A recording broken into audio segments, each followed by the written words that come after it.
아직 둘이서 결혼식을 하고 부부가 되지는 않았지만은 그다음 모든 법적인 것 뭐 이런 것들은 순결의 의무 이런 것들은 다 이제 결혼하고 똑같이 인정이 되는 것입니다. 그래서 이 마리아라고 하는 여자를 하나 선택했는데 왜 그 마리아가 선택됐을까? 아마 제가 볼 때는 믿음이 제일 좋았을 겁니다. 네, 그리고 그 다음에 요셉과 정혼을 했기 때문에 나중에 예수님께서는 베들레헴에서 태어나시잖아요. 그 베들레헴에서 태어나는 이 위해서라도 이런 혈연 관계가 필요한 거죠. 왜냐 호족하러 가야 되니까. 호족하러 가서 베들레헴에서 태어나셔야 되니까 그 예언이 이루어져야 되니까 하나님께서는 마리아를 선택을 하신 것입니다. 하나님은 어떤 지역의 제한도 받지 않으십니다. 믿음이 제일 좋은 사람을 하나님께서 쓰실 수가 있습니다. 꼭 목사라고 꼭 믿음이 다 더 좋은 건 아니고 흔히 뭐라고 착각하냐면 목사니까 믿음이 제일 좋을 거다. 믿음이 제일 좋은 사람은 목사가 믿음이 제일 좋으면 좋겠는데 특히 그렇지 않을 수도 있습니다. 그리고 꼭 신학 공부를 해야만 믿음이 좋은 것도 아니고 꼭 공부를 많이 했어야만 믿음이 좋은 게 아니고 믿음은 모든 인간의 조건을 초월해서 임하게 되는 것이기 때문에 그렇습니다. 그리고 그 다음엔 예수님을 갓난아기로 태어나게 하십니다. 그것도 아주 가난한 집안에. 그것도 출생할 때는 방이 없어서 구유에서 태어나시는 그런 아주 비천한 탄생이 이루어졌습니다. 그리고 자라는 과정에서도 이렇게 자라는 과정에 대해서 성경은 거의 얘기를 하지 않고 있어요. 동네 아이들처럼 그렇게 자랐을 거예요. 그리고 그 다음엔 아버지의 직업이었던 목수 일을 합니다. 목수는 그렇게 대접받는 직업이 아니거든요. 새까맣게 그을린 한 유대 청년이 갈릴리의 청년이 이제 제자들을 데리고 이제 다닙니다. 아무도 알아주는 사람이 없어요. 몇 사람 추종자가 있고 소문은 났지만은 그저 제자들은 따라다닐 때 뭘 생각하냐면 예수님께서 이제 한 자리 이제 뭔가 임금으로 등극하시면 우리도 한 자리 하자 이런 욕심으로 따라다녔는데 그 이상은 기대하지 않는 거예요. 유다 나라에서 로마 제국을 쫓아내는 것 수준으로만 생각을 했는데 그 예수님께서 뭐라고 말씀하시냐면은 내 이 오늘 하는 얘기가 전 세계에 퍼진다. 구석구석 이 얘기가 전파가 될 것이다. 제자들이 너무 예수님 오늘은 허풍을 떠시네. 그래서 그런지 몰라요. 하지만 결국 하나님이 하시는 일은 뭐냐? 가장 작게 시작해가지고 나중에 전 세계를 정복하게 하시는 것이 하나님의 일이십니다. 하나님의 일은 항상 시작이 거창하지 않아요. 그걸 꼭 기억해야 됩니다. 그러니까 우리 기독교인들은요, 항상 믿음이 가장 좋은 사람은 가장 현실적인 사람입니다. 믿음이 좋기 때문에 현실을 너무 정확하고 똑바로 보는 거예요. 그래서 기도하면서 현실에서 할 수 있는 일을 하는 거예요.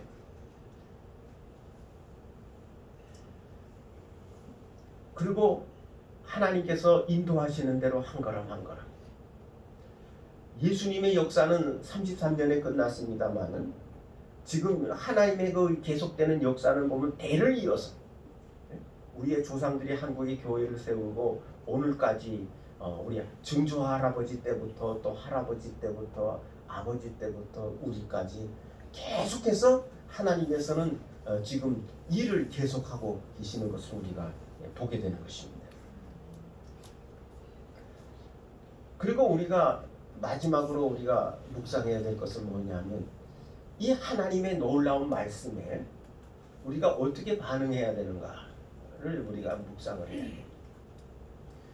마리아가 이 예수님이 탄생하실 수 있었던 것은 마리아의 믿음이거든요. 마리아의 순종이거든요. 이거 상식으로 생각할 땐 절대로 쉬운 거 아닙니다.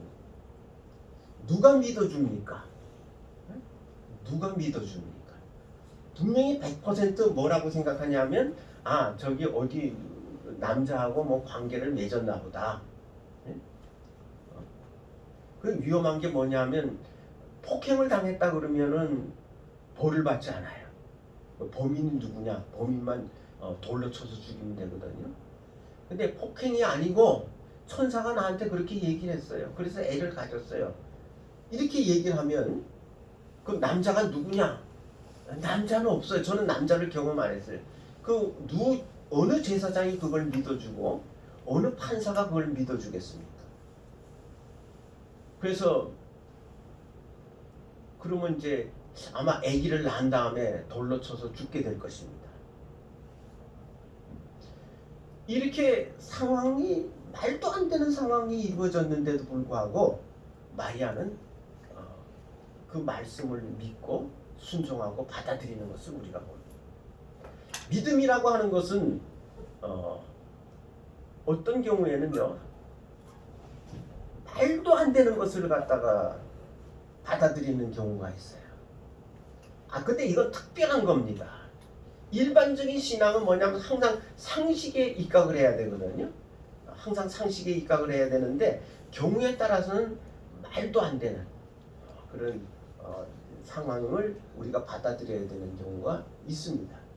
근데 그것은 우리가 어떤 이단이나 아니면 어떤 엉뚱한 사람들이 그 자기를 변호하기 위해서 그걸 사용하는 것을 용납하는 게 아니에요. 이 마리아의 경우라고 하는 것은 말도 안 되는 경우. 근데 거기에 말씀을 믿고 순종하는 그 수준까지의 믿음이 우리들에게 필요하다는 것입니다. 오늘 코로나 사태는 점점 엄중해지고 있습니다. 겨울이 되면 원래 이 바이러스는 더 유행하게 돼 있습니다. 그리고 그 다음에 온 국민이 이제 1년 내내 이제 바이러스 때문에 지쳐 있습니다. 교회도 예배를 드렸다가 말았다가 드렸다가 말았다가 지금 정말 한 주간을 아슬아슬하게 보내고 있습니다. 제가 존경하는 목사님이 한 분 계신데 미국에 있는 그 존 메가더 목사님, 그 그레이스 연합교회의 그 목사님이신데 그 목사님은 그냥 코로나 사태가 있는데도 코로나 사태가 엄중해지는데도 불구하고 그냥 예배를 드려요. 마스크도 안 써. 마스크도 안 쓰고 주정부가 명령을 내렸어요. 이제 집회 모이지 말라고. 그 명령을 하니까 그 다음에 이 목사님은 그 주정부에 대해서 고소를 했습니다. 왜 예배를 못 드리게 하냐고 고소를 하고. 그리고 계속해서 이제 예배를 드립니다. 저는 존경한다고 해가지고 모든 걸 다 따라할 필요는 없죠. 존경한다고 해서 모든 것이 다 옳은 건 아니에요. 예수님은 100% 모든 것이 옳지만 인간은 어느 부분은 본받아야 되고 어느 부분은 본받아서 안 되는 부분이 반드시 있기 마련입니다. 우리가 지금 이 예배를 자꾸 이제 비대면으로 이제 하라고 이제 국가에서는 자꾸 그렇게 얘기를 합니다. 일부에서는 그렇게 얘기합니다. 죽으면 죽었지 우리는 예배를 포기 못한다. 그렇게 나옵니다. 원래 그 유대인들의 그 예배라고 하는 건 성전 예배거든요. 성전 예배를 드리는데 주 70년에 성전이 완전히 파괴돼 버렸습니다. 그러니까 성전이 없는데 어떻게 성전 예배를 드려요? 그래서 그 다음에 유대인들은 성전 예배 대신에 회당 예배로 바꿨습니다. 안식일 날 이제 유대인들이 회당이라고 하는 곳을 만들어서 모여가지고 기도하고 말씀을 읽고 뭐 이러면서 또 이제 설교와 비슷한 그 설교 같은 것도 조금 하면서 이러면서 이제 예배를 드리는 회당 예배로 바꿨습니다. 처음에는 성전 예배가 아니면 예배가 아니지. 그 성전이 없어졌는데 어떡할 거예요? 그래서 회당 예배로 바꿨어요. 근데 그 회당 예배가 오늘까지 이제 유지된 거 아니겠습니까? 또 일부 유대인들은 명수가 안 차면 회당을 열 수가 없어요. 그러니까 회당이 없는 곳에 사는 유대인들은 안식일 날 강가나 뭐 이런데 이제 기도할 때를 찾아가서 이제 묵상하고 기도하고 하는 걸로 예배를 대체를 하는 겁니다. 신학적으로 보면 예배는 어떤 형식이 중요한 게 아니에요. 우리의 그 간절하고 진실한 마음이 중요한 겁니다. 예배는 이제 보면은 우리가 비대면 예배를 이제 드리게 되면요, 제일 중요한 건 뭐냐면 낯설다는 거예요. 우리가 그렇게 예배 드려본 적이 없어요. 그렇기 때문에 집중도 안 되고 이상해요.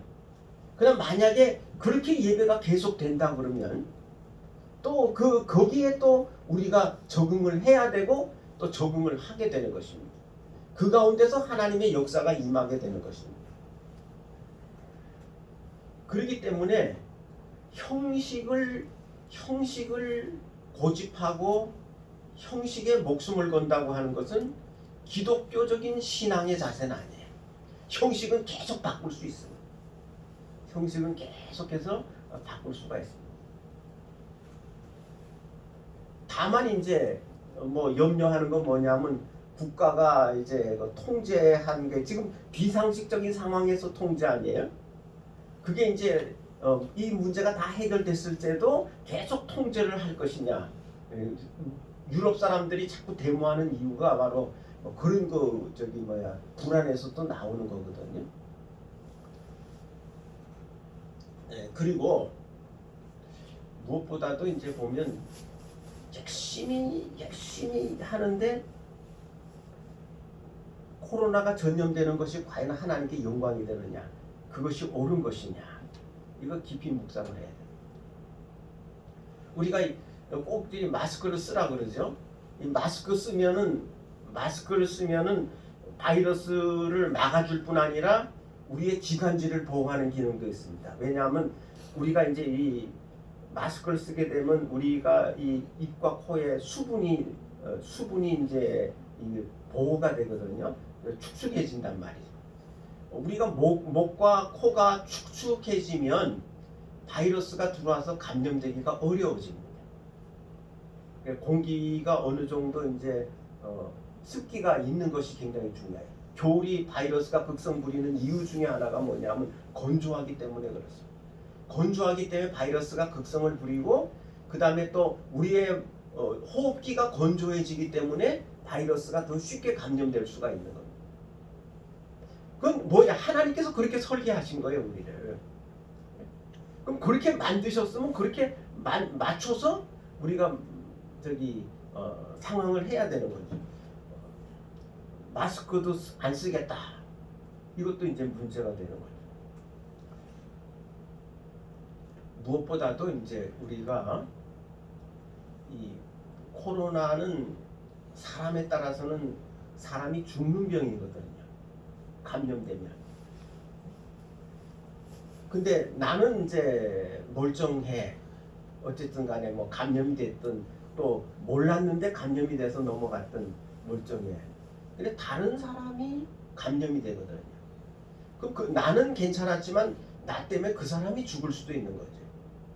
기독교 신앙이라고 하는 것은 근본적으로 사람을 살리는 데 있는 것이지. 나의 무책임으로 사람이 죽는다는 것은 신앙에 또 합당하지 않아요. 그 이웃을 사랑하는 마음의 자세가 아닙니다.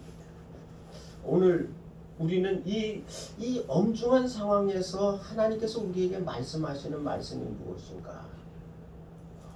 이걸 묵상을 해야 됩니다, 각자.